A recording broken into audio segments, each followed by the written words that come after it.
Welcome to the Learning Pines YouTube. We hope this video helps.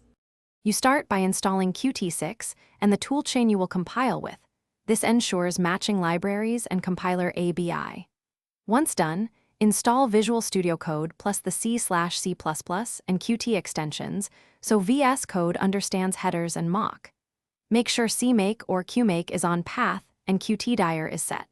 This matters because build scripts locate Qt via those variables. Run a quick version check in the integrated terminal to confirm the environment before creating the project files. Now you configure the project. Write a CMake lists.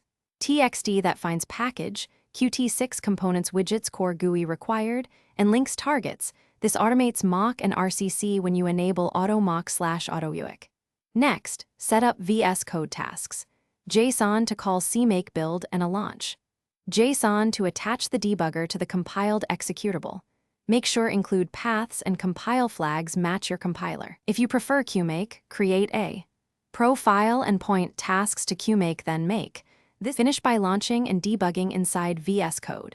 Set breakpoints, step into slots and watch QObject trees to verify signal slot connections.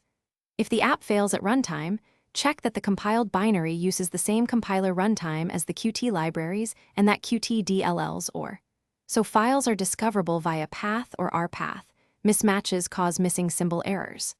When builds act strangely, enable verbose output, delete the build directory, reconfigure CMake, and rebuild. This usually clears stale mock or generated file issues. Thanks for watching. Consider subscribing if we helped you.